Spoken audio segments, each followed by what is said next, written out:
ओम नमः शिवाय। ओम नमः शिवाय।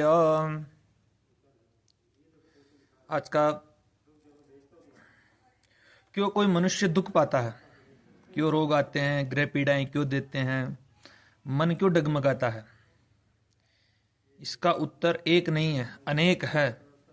वस्तुतः चार तो दृष्टियां शास्त्रों में बताई गई है। ये चार विद्या है, ये चार नॉलेज है जो परंपराएं रही है अपनी। ये तो चार तो प्रकार बताए गए हैं। इसका मैं मूल श्लोक बोलता हूं। वैद्याः वदन्ति कपपित्तमरुद्विकारान् ज्योतिर्विदो गृहपतिं परिवर्तयन्ति भूताभिशङ्क इति भूतविदो वदन्ति प्रारब्ध कर्म बलवन् मुनयो वदन्ति। वैद्याः वदन्ति कपपित्तमरुद्विकारान्।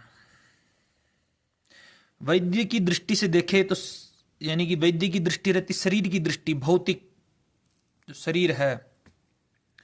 और वैद्य कहता है, आयुर्वेद कहता है कि जब शरीर में त्रिदोष वात पित्त कफ असंतुलित हो जाते हैं तब रोग उत्पन्न होता है।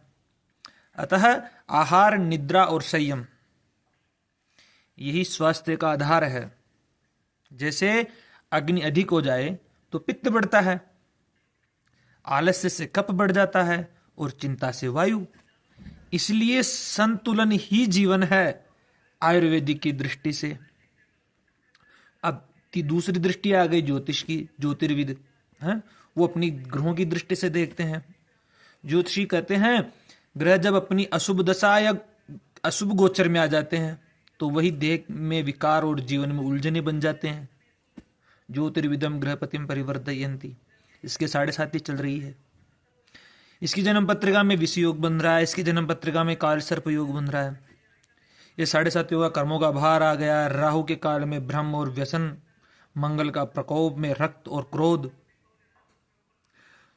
ग्रह तो केवल माध्यम हैं, वे हमारे ही कर्म का प्रतिफल दिखाते हैं। यह तो बात सही है, सारी बातें ही सही है। फिर भूतविद क्या कहते हैं? जो ओझा तांत्रिक रहते हैं उनकी एक अलग दृष्टि होती है।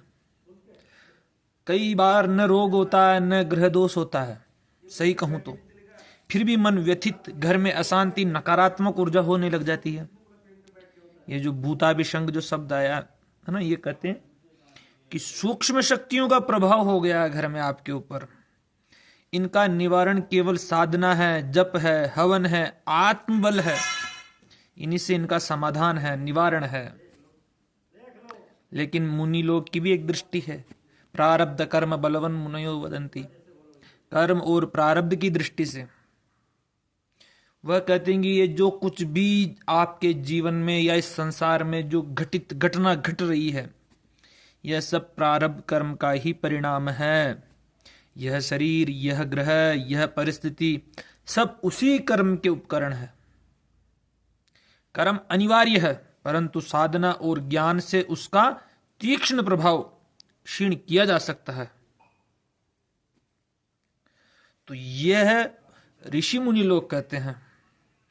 तो आज हमने इस वीडियो के माध्यम से समझा है कि मनुष्य के दुख के 4 सोपान हैं, 4 स्तर है।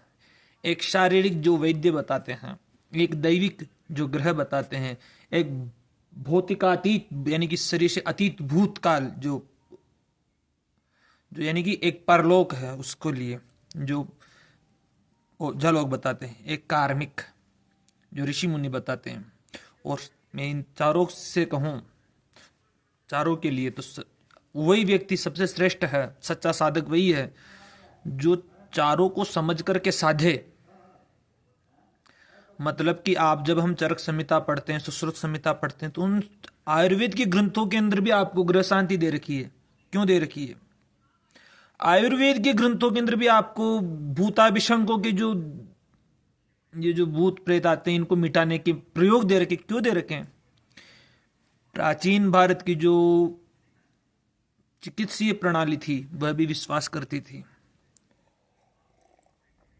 ज्योतिष शास्त्र में आयुर्वेद का वर्णन है, भाई इस औषधि से स्नान करोगे तो ये हो जाएगा, इस ग्रह की शांति हो जाएगी। तो कहीं ना कहीं तो मिले हुए सब के सब। सबसे बड़ी बात है कि रोग मिटाने की जो औषधि वह शरीर में है, कष्ट मिटाने की औषधि कर्म में है, पर शांति की औषधि ज्ञान में है।